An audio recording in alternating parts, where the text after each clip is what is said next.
It refers to how we generate momentum as an attacking team. How do you do that? You do that with fast play the balls, don't you? Or passing to space and making breaks. Whereas the emotion side of the game is the mental aspect, which is what you asked about, James.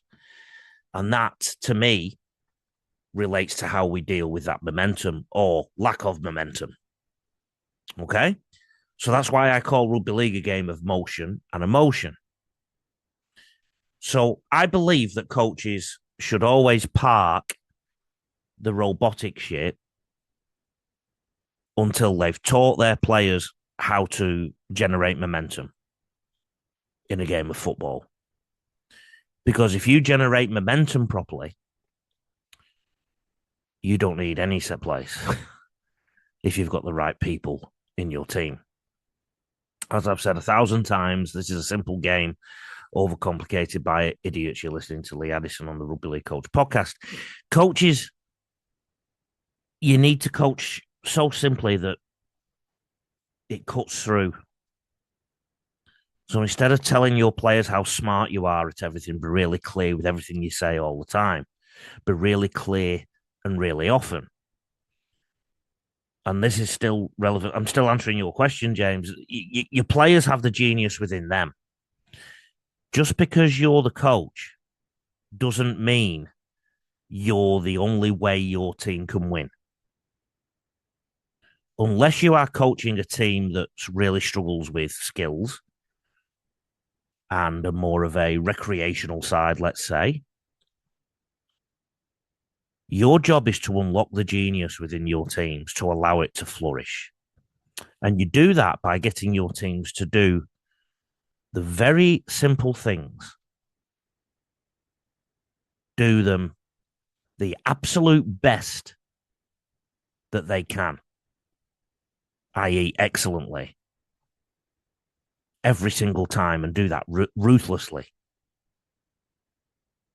Every single time, so repeatedly. Every single time. Not 6 out of 10, not 3 out of 6 in a defensive set or an offensive set. Every single time. Your team needs to focus on discipline and patience, which is a mental aspect, Joseph. I'll develop all these thoughts soon. They, of course, which you have mentioned already, need core offensive skills, grip, pass, catch, carry, decision making, evasion skills. Your players should be good at catching and passing the ball, holding the ball, switching the ball in terms of how they carry it. So if they get tackled from the right, they've got it in two hands, they can switch it to the left to use the right to fend, and vice versa if the tackler is coming from the left, or in the middle if they're getting tackled from both sides. And they should be able to have the evasion skills to get a passive tackle on someone, and also be able to recognize that if somebody in their team is in a better position than them, and I define a better position than them as being in more space with more green grass and fresh air in front of them, or if you're in Brisbane at the minute, yellow grass and humid air, if they are in a better position than you give them the ball at that moment. That's decision making. That's the ability to play. That's football. And then you also need core defensive skills, so tackle technique and ruck control basics. So when somebody runs in your orbit, you should know what tackle you need to make. Now, even if you are playing against somebody bigger than you, there is a tackle that you need to refer to, a type of tackle that you need to refer to at that moment and pull out of your kit bag, even if you're half the size. That's what you need to teach your players. And then even if you're half the size of the person you've just tackled, you and your teammates need to control that ruck.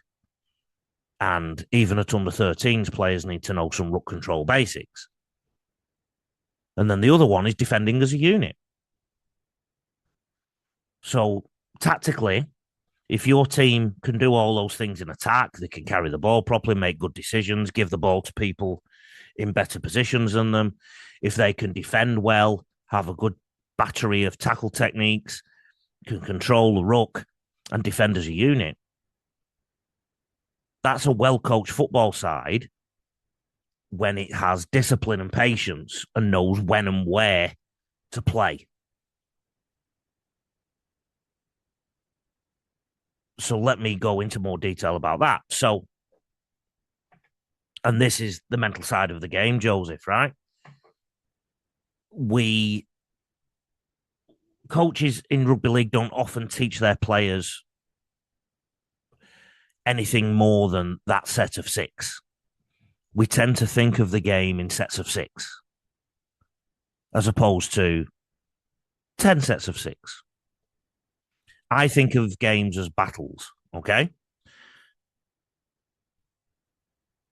When the ball gets kicked off, Team A carry it, kick it. Team B carry it, kick it. Team A carry it. Team B gives away a penalty. So Team A get up the other end of the field. They score a try. They've won the first battle. And then the next battle commences at the next kickoff. You need to win more battles in a war to win the war. I never think in terms of sets. I think in terms of battles. And if you're playing against a bigger side, you might need 2 or 3 or 4 or 5 or 6 or 7 or 8 or 9 or 10 sets to break them down gradually. I learned this the very, very early years of my coaching career. I ended up being the England students coach by default at one stage. I was 23 years old. And we had a game against the New Zealand Army. And when I say twice the size, my England students were half the size of the New Zealand Army, man for man.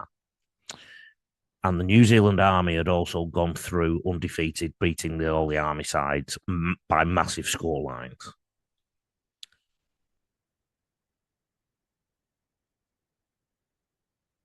We were 18-4 down with about 7 minutes to go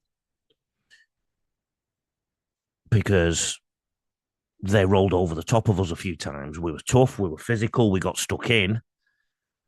And I'm going to give you some basics about how we did that soon and how I've done that every time since, or most of the time.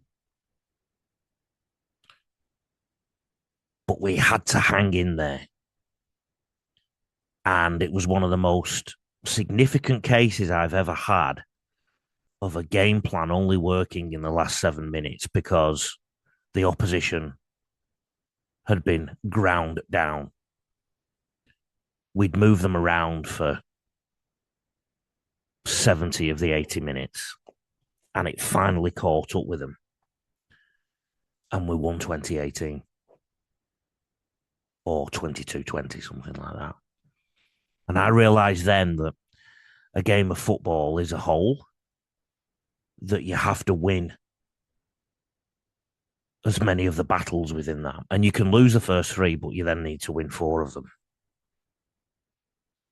And if you win most of the battles, you win the war. And the mental side of the game is teaching your players that kind of thing. Just because the opposition score 1, 2, 3, 4 tries, that's because they've owned that moment. They've won those battles. But if your players have the tools to win and get back into the game, then they need to make sure they can turn to them. And if you're a smaller side, you have to play the long game, like you said, Joseph, in your question. And therefore, your players need to know about the sport that they play behind that, beyond that set. So that phase of play or their own involvement in it. For example, right, if your team is trying to build pressure on the opposition, but gives away fouls or penalties because they want to, I don't know, the bigger side are rolling over the top of you. So one of your players decides, right, I need to put a big shot on, comes in and knocks this kid's head off. If that happens a few times, then that can have a detrimental impact on your team. Or if they hold down too long. If that's happening with your team, and this is the mental aspects, find out why that player thought they needed to do that. They could be doing it because they're tired. They could be doing it because they're lazy. So one of those two things you need to sort out as a coach in terms of fitness. They could be doing it from ignorance or not knowing what to do, which means you need to coach the mental side and teach them how important it is to keep discipline. Not just say you need to be disciplined, teach them why and how and what looking disciplined is, what being disciplined is, what does it look like? And then another skill is staying patient in the game. You don't need to win the first 3 battles all the time. You don't need to win the game in the first 10 minutes. And how many times have you seen games of football where a team runs away with it in the first 10 minutes, but then loses for the next 50? How many times have you seen players do something risky and lose possession?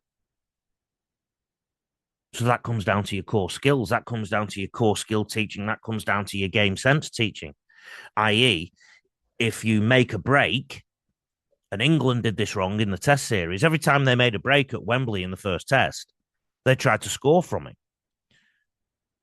Every single time, if they'd have taken the tackle, played the ball quickly, they'd have scored on the next play or the play after that. Instead, they forced the play and lost possession or ran in touch or knocked on or something.